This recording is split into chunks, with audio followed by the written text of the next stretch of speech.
చేనేత వస్త్రాల అద్భుత ప్రపంచం సావిత్రి సేల్స్ మన బెజవాడలో గ్రాండ్ ఓపెనింగ్ అందరూ ఆహ్వానితులే. అంటే నక్క పాయింట్ ఏంటంటే పరిగెడతా ఉంటుంది. తెలివిగా ఏం చేస్తుందో నాకు ఇంతవరకు తెలియదు. నక్క తెలివింది అంటారు కానీ అది ఏం తెలివి ఉపయోగించింది నాకు తెలియదు ఇంతవరకు.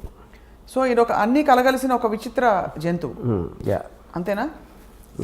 అయితే ఇది మోర్ నియరర్ టు దట్ అన్ని కలగలిసి అన్ని క్వాలిటీస్ కలగలిసిన ఒక విచిత్ర యూనిక్ జంతువు.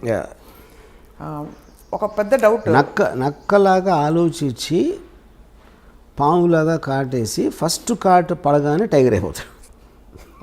I think this is the correct thing. ఇచ్చాదారి సాంప్లాగా దానికి. డి కంపెనీ మోర్ డేంజరసా, ఆర్జీవీ కంపెనీ మోర్ డేంజరసా అని ప్రశ్న అడుగుతున్నారు అందరూ అడుగుతున్నారు మీరు తీసే సినిమాల్ని బట్టి. ఇప్పుడు పాయింట్ ఏంటంటే సినిమాలో రొమాన్సైజ్ చేస్తారు అని చెప్తారు, లేకపోతే గ్లోరిఫై చేస్తారు క్రిమినల్స్ని. ఇప్పుడు ప్రతి కమర్షియల్ మెయిన్ స్ట్రీమ్ సినిమాలో కూడా పవన్ కళ్యాణ్ 20 మందిని కొట్టాడు, మహేష్ బాబు 50 మందిని కొట్టాడు, ఇంకోటి ప్రభాస్ 100 మందిని కొట్టాడు. అందరు చప్పట్లు కొడుతూ ఉంటారు, ఏలేస్తూ ఉంటారు. వాళ్ళు ఏం చేస్తున్నారు? చట్టాన్ని వాళ్ళ చేతులకు తీసుకుంటున్నారు, ఇర్రెస్పెక్టివ్ ఆఫ్ వాళ్ళు ఏ రోల్ వేసినా. But that is not to be taken seriously because it's a very comic book, fun, entertainment, action. Nobody takes that seriously. Realistic serious లాంటి సత్యాలు లాంటి సినిమాలు ఏంటంటే ఎవ్వరు గన్ను తీసుకున్నా వాళ్ళందరూ కుక్క చోచి వచ్చారు ఫైనల్గా. అది గ్లోరిఫై చేయడం ఎట్లా అవుతుంది? అది how am I romanticizing? They all look very అంటే మామూలు మనుషులాగా చూపెడుతున్నాను. You are connecting to them, not getting inspired by them. Okay, so this is a connection, not an inspiration. Clearly you are connecting to all these people, all your gangsters. You understand. అంటే మీరు you will understand. ఇప్పుడు ఇందాక నేను concentration example అది చెప్పాను, right? అలాంటి పరిస్థితుల్లో మీరు గార్డ్గా ఉన్నా మీరు ఏం చేస్తారు? అది point. Do you expect any resistance or political flurries on this film? I don't think so, because see, we make film on all lots of criminals. మీరు బుక్కులు రాస్తున్నారు, లేకపోతే డాక్యుమెంటరీస్ చేస్తున్నారు, ఎవరు సినిమా తీస్తున్నారు, ఏంటి డిఫరెన్స్? రైట్. సో మొత్తం మీద హిందీ భాషలో విడుదలవుతున్న సినిమా, ఆ తర్వాత వెబ్ సిరీస్ కూడా అనేక భాగాలలో దావూద్ ఇబ్రహీం కార్యకలాపాలపై వర్మ గారు రీసెర్చ్ చేసి మరి రూపొందిస్తున్నారు. Will same star cast continue Varma garu, or most of them will continue? Tell us a little bit about your casting. అంటే ఈ క్యారెక్టర్స్ కి వెతకడానికి మీరు ఆడిషన్ చేశారా? ఆబ్వియస్లీ అంటే నాకు Dawood Ibrahim character I wanted, అంటే అతను హీరోలాగా ఉండకూడదు, ఏదో మసిల్స్ 6 ప్యాక్ వచ్చి ఉండకూడదు. I wanted a very mild looking person who slowly starts growing in the period of time. అతని మైండ్ సెట్ కానీ ఇప్పుడు ఒక అన్నచాటు తమ్ముడులాగా ఉంటాడు most of the time, you know. అప్పుడు ఇది ఆల్మోస్ట్ ఈ యొక్క కాస్టింగ్కి నేను నియర్లీ 35 to 40 పీపుల్ని ఆడిషన్ చేశాను. అండ్ తన brother character is very important సినిమాలో. సో ఆ బ్రదర్కి నాకు తనే పంపాడు, అశ్వత్, దావూద్ ఇబ్రహీం రోల్ వేస్తున్నాడు. So look for this actor అంటే భలే ఉన్నాడు. ఎవరు ఎత్తునంటే నా తమ్ముడు ఉన్నాడు. In real life also they brothers. But ఈ ఎమర్జెన్స్ సినిమాలో మరి ప్రేమాయణాలు అవి ఉండవు? అయితే ఉండొచ్చు, ఉన్నాయి, కానీ very limited time. What is the focus? అంటే ultimately D company the movie that is going to release, దాని ద్వారా ఏం చెప్పదలుచుకున్నారు మీరు to the world? What is the one story your narrating? I think ఇప్పుడు ఫిల్మ్ అనేది ప్రైమర్లీ, ఇప్పుడు నేను శివ తీసినప్పుడు ఏం చెప్పదలుచుకోవాలా, సత్య తీసినప్పుడు ఏం చెప్పదలుచుకో, ఏ సినిమా అయినా it is something. Story telling is to create an interesting feel to the listener. ఇదే సినిమా it might be it's completely fictional. ఇప్పుడు గాడ్ ఫాదర్ ఉంది, Godfather is based on Al Capone, right? Al కపోన్ ఎవరిది నాకు తెలియదు, God father చూసినప్పుడు ఆ సినిమాగానే చూసాం. అమెరికాలో తెలుసు అల్ కపోన్ ఎవరు, you know. So this film might be seen by generation who never heard of Dawood Ibrahim. So they look at it like a story.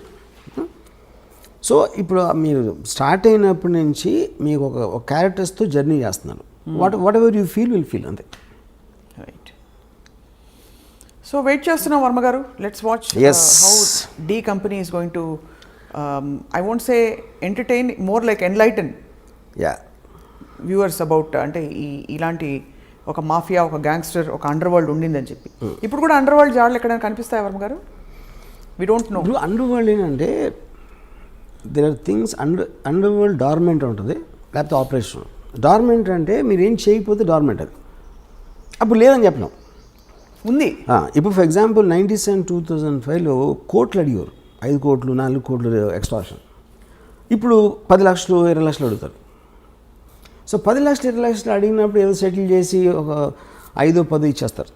ఎందుకంటే 5-10 కోసం మళ్ళీ మనం పోలీస్ కంప్లైంట్ ఇచ్చి ఇది అది చేయాలి, ఆ తలనొప్పులు ఎందుకు రాని. అప్పుడు ఆ విషయాలు బయటికి రావు. ఆ బయటికి రానప్పుడు మనకి అండర్వరల్డ్ లేదనిపిస్తుంది. అదొక పాయింట్. రెండోది, ఎప్పుడైతే మీకు సొసైటీ అడ్వాన్స్మెంట్ పెరిగిన కొద్దీ ఆటోమేటిక్గా ఆర్గనైజ్డ్ క్రిమినల్ సిండికేట్స్ పనిచేయవు. ఇప్పుడు 1920sలో ప్రొహిబిషన్ టైంలో వచ్చింది అమెరికాలో మాఫియా. ఆల్మోస్ట్ 1970కి అయిపోయింది. 1970 నుంచి అమెరికాలో మాఫియా అనేది లేదు అసలు. సేమ్ థింగ్ ఇండియాలో 90s తర్వాత ఇంతవరకు కొత్త గ్యాంగ్స్టర్ అనేవాడు రాలేదు. 1995 ముందు వరకు వచ్చారు, కానీ 95 తర్వాత లాస్ట్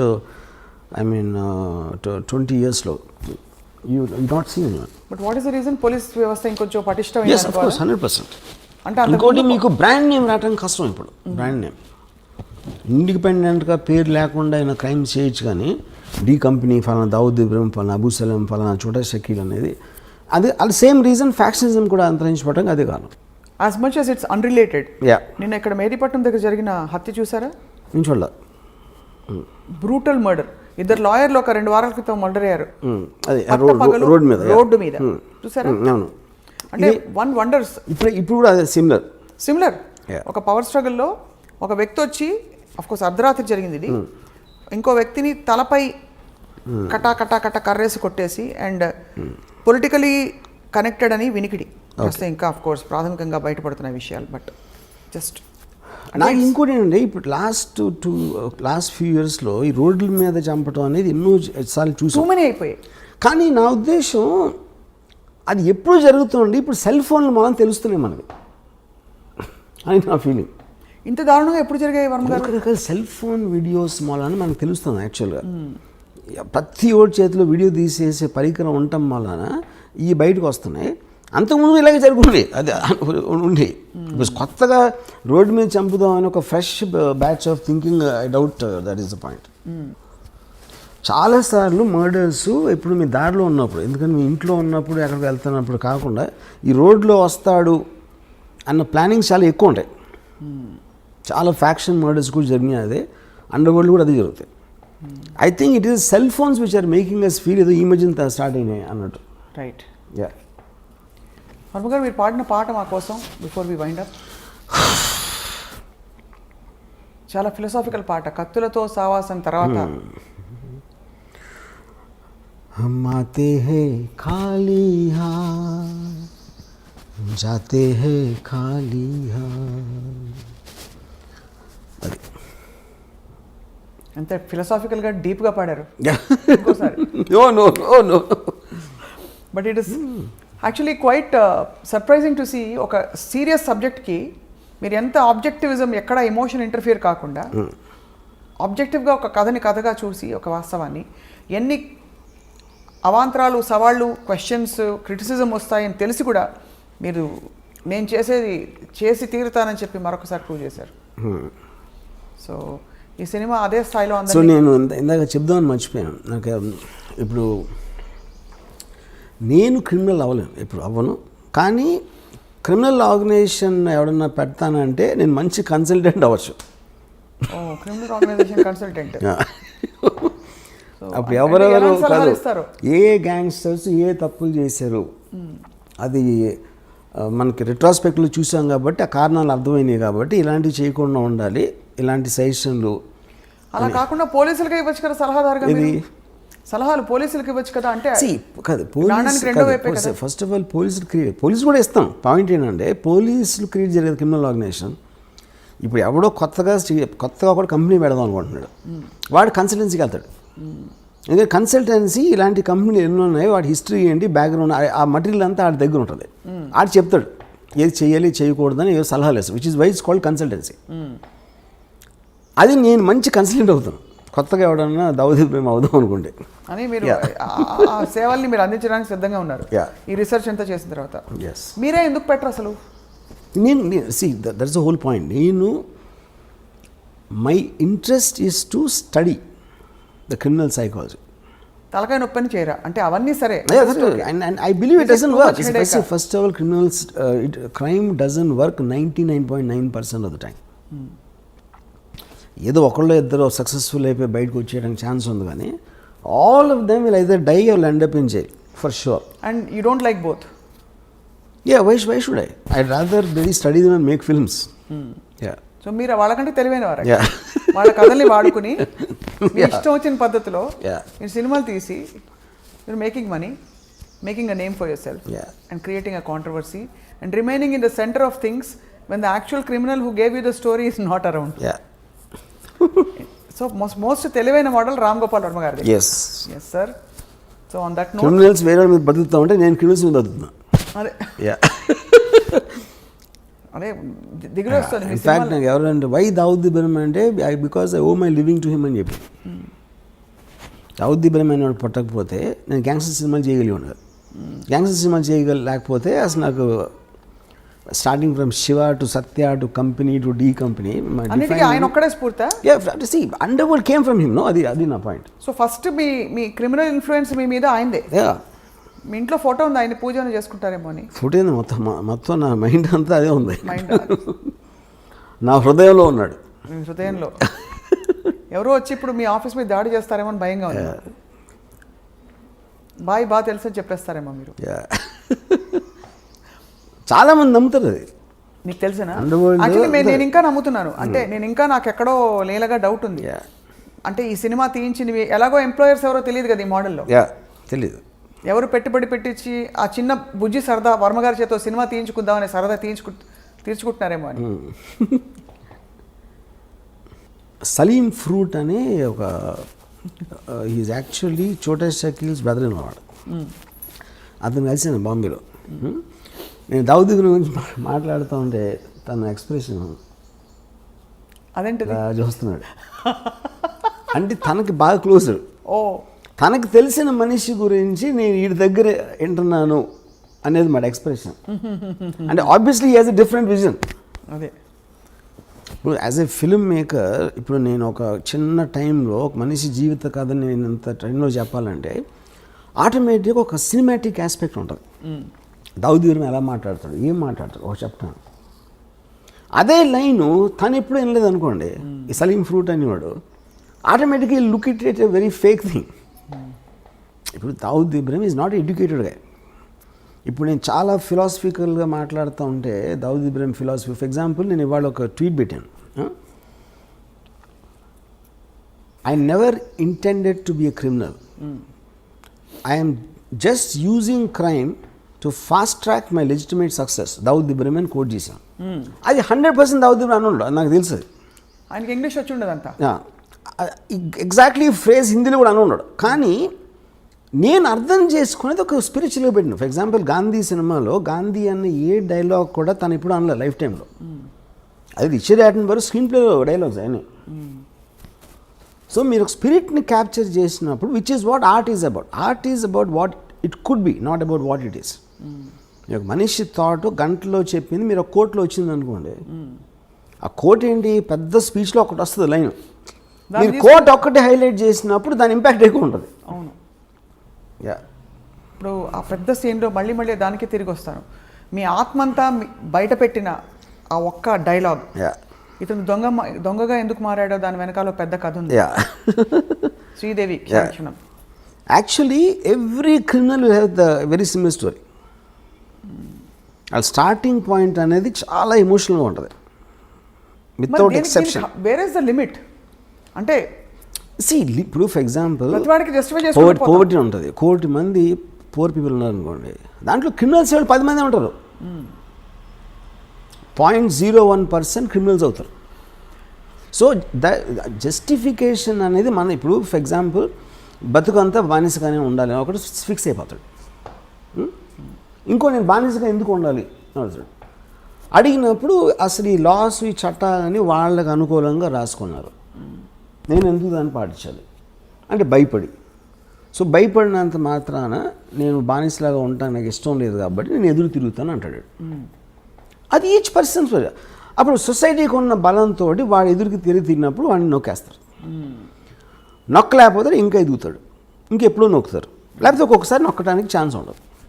సో ఈ ఎబిరేషన్స్, ఈ కాన్ఫ్లిక్ట్స్ అనేవి మనకు రోజు జరుగుతూ ఉంటాయి. మన ఇన్ని సంవత్సరాలు, ఇన్ని వందల వేల సంవత్సరాలు ఉన్నా కూడా ఇంకా మనం క్రైమ్తో దెబ్బలాడుతున్నాం అంటే అలాంటి మైండ్ సెట్స్ అని ఎప్పుడు పావు. అది పాయింట్. కానీ it also reflects on the system of law and order in the country. అంటే ఇలాంటి ఆఫ్ కోర్స్ మీకు ఎక్కడైనా ఫర్ ఎగ్జాంపుల్ మనకి 2010 వరకు the underworld was very very operative in India. 1970లో అమెరికాలో పోయిందని చెప్పి అన్నారు. So that absolutely depends upon the country's advancement. So ఇప్పుడు భారతదేశం అడ్వాన్స్డా కదా క్రైమ్ని కర్చ్ చేయడం? It might be far more better than Venezuela, maybe Pakistan, maybe some other country, but not as much as America. Yeah. But actually objectively, what do you think of how we have curbed crime? See, every country is advancing rapidly. కేవలం మనకి ఇప్పుడు social media మూలాన, ఈ cell phone videos మూలాన మనకు ఒక ఇది వస్తుంది, ఈ ఫీలింగ్ వస్తుంది, తెగ జరిగిపోతున్నాయి అసలు మర్డర్స్ అని. కానీ మీరు సెన్సస్ స్టాటిస్టిక్స్ తీసుకుంటే I'm sure it won't be the case. ఇప్పుడు అనంతపూర్లో 20 years బ్యాక్ కడప అనంతపూర్ డిస్ట్రిక్ట్లో number of murders I'm sure 10% కూడా ఉండవు ఇప్పుడు. కానీ ఎక్కువగా హైలైట్ అవుతాయి అంతే, because of the media. So Dawood Ibrahim గ్యాంగ్స్టర్ని ఇండియా వెతుకుతున్నప్పుడు ఇండియాలో పట్టుబడి ఆయన జైలుకి వెళ్తే మీరు సంతోషించారా? మీకు ఏ ఫీలింగ్స్ ఉండవా? ఏ ఫీలింగ్స్ ఉండవు. ఎందుకుండవు?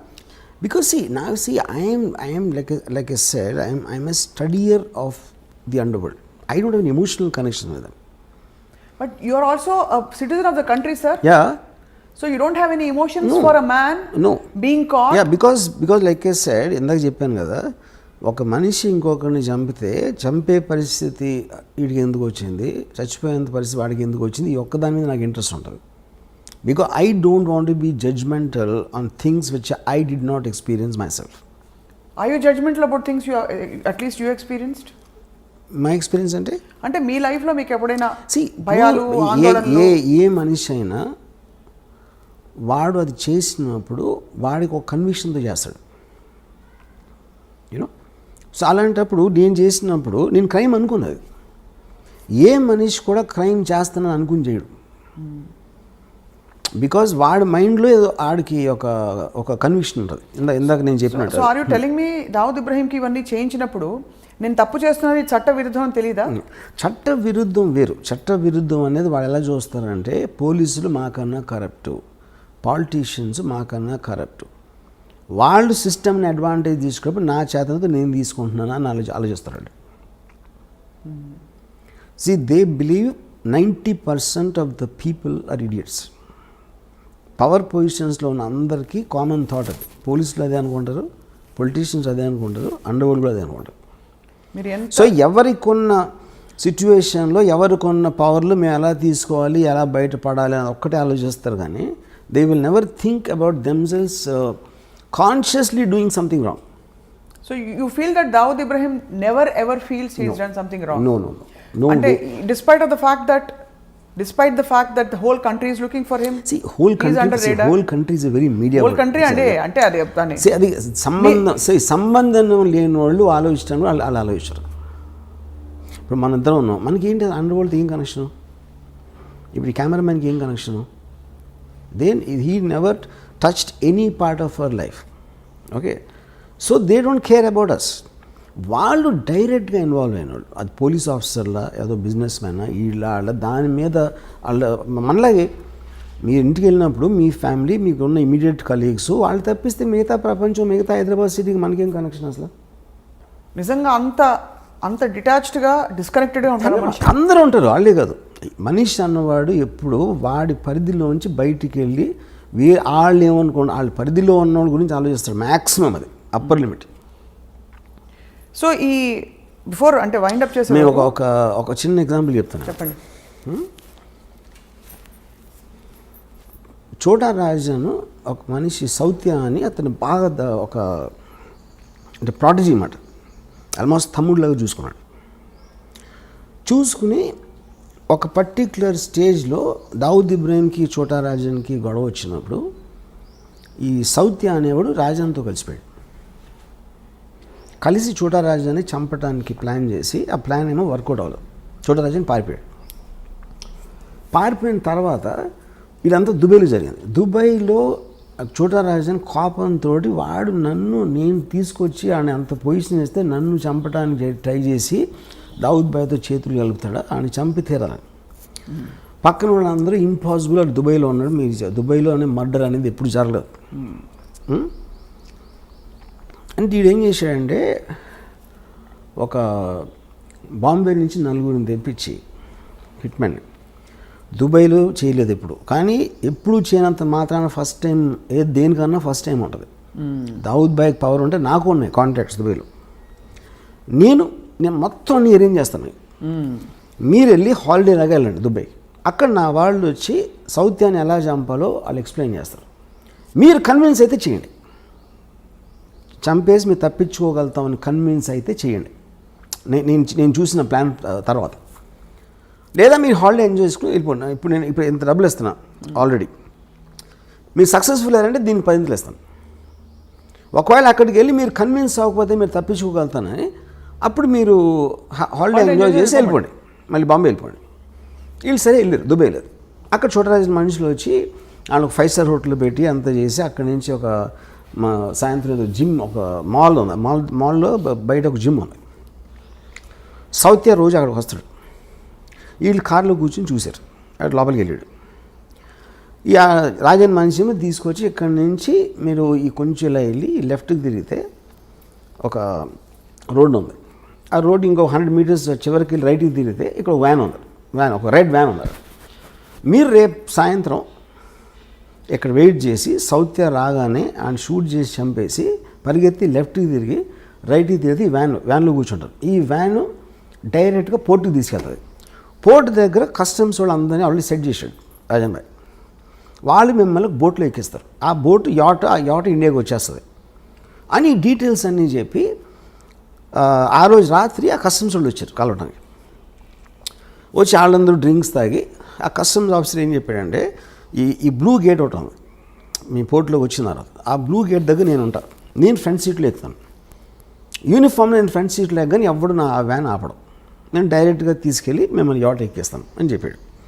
ఈ మొత్తం ఎలాబరేట్ డీటెయిల్ అన్నీ స్టడీ చేసి ఫైనల్గా కన్విన్స్ అయ్యాడు. కన్విన్స్ అయ్యి ఓకేనా. నెక్స్ట్ డే సాయంత్రం వచ్చాడు సౌత్య, కిందకి దిగి టపా షూట్ చేశారు. షూట్ చేసి పరిగెత్తారు, లెఫ్ట్ టర్న్ తిరిగారు, రైట్ టర్న్ తిరిగితే వ్యాన్ లేదు అక్కడ. వ్యాన్ లేదు, ఇవాళ ఇటు హెల్టర్ స్కెల్టర్ అయిపోతే ఈ లోపల దుబాయ్ పోలీసులు వచ్చి పడుకున్నారు.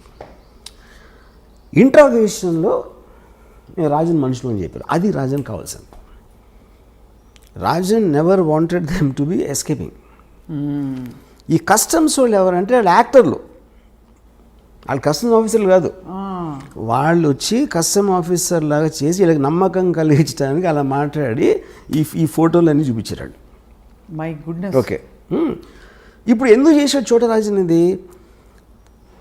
నన్ను మీరు చంపడానికి ట్రై చేసిన నా పొజిషన్లోకి వచ్చిన దుబాయ్లో మీకు సెంటర్లో చంపానని అని డి కంపెనీకి మెసేజ్ పంపడానికి చేశాడు.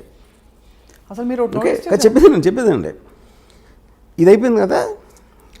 నెక్స్ట్ చోటారాజను వీళ్ళ ఫ్యామిలీస్కి ఫోన్ చేసి ఈ 4 ఉరిశిక్ష చేశారు దుబాయ్లో ఫస్ట్ మర్డర్ జరిగింది ఇదే దుబాయ్లో మొత్తం హిస్టరీలో.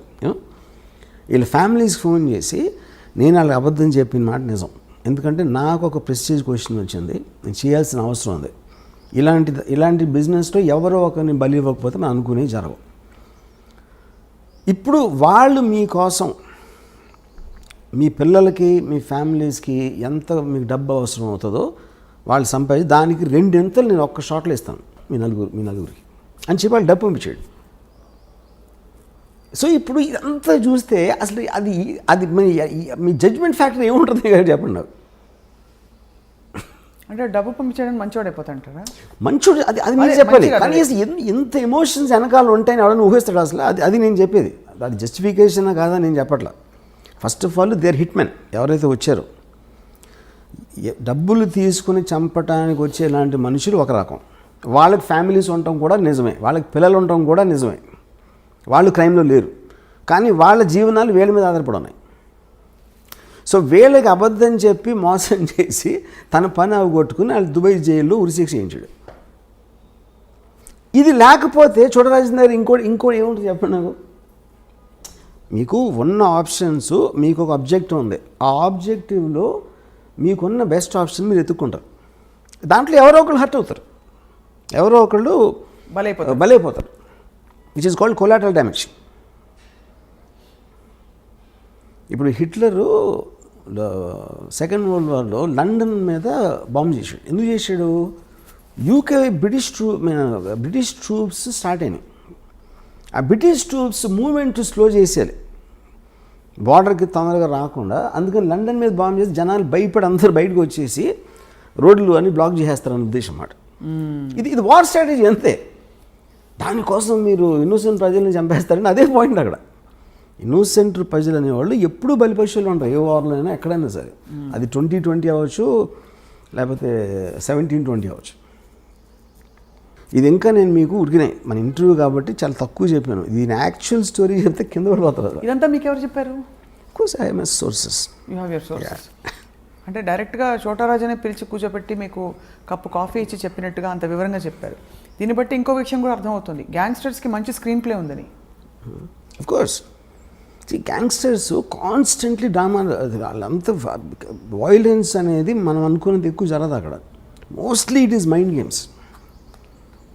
మనకి సినిమాల్లో టపా టపా టపా గన్ షాట్లు అవుతూ ఉంటాయి, it's not as much as what we think. ఎందుకంటే మీకు వైలెన్స్ ఎక్కువ జరిగితే అసలు యాక్చువల్ కంట్రోల్ లేదని అర్థం అవుతుంది. నిజంగా మీరు భయపడితే అండర్ వరల్డ్కి ఎవడు అసలు దాని నుంచి వాడికి దానికి ఎగెన్స్ట్కి వెళ్ళటానికి భయపడతారు. ఎగెన్స్ట్కి వెళ్ళటానికి లేనప్పుడు మీకు వైలెన్స్ ఉండదు అసలు. ఇలాంటి వ్యక్తులతో తీసిన సినిమాకి మీరు ఆతే హై కాలియాత్ జాతే హై కాలియాత్ అని ఫిలాసఫీ పెట్టేస్తారా? యా కరెక్టే కదా. ఫైనల్గా చూడరాజన్ జైల్లో ఉన్నాడు, వాళ్ళు పోయారు. ఆతే హై కాలియాత్ జాతే హై కాలియాత్ బీచ్ మే గన్ పకడ్తే హై, అంతే. అది స్టోరీ. గన్ ఒకటే కదా కదా పాయింట్. చాలామంది చాలా చేస్తారు, బిజినెస్లో ఓడిపోతారు, పొలిటికల్గా లూజ్ అవ్వచ్చు. People lose all kinds of things, not only the under world. But it is no wonder and no surprise that this is such a fascinating thing for you, because వింటూ ఉంటేనే అసలు ఇప్పుడే మీ సినిమా అంతా. యాక్చువల్గా ఈ Chhota Rajan episode it is one of the most striking things I heard. నేను 5% కూడా చెప్పలే యాక్చువల్గా.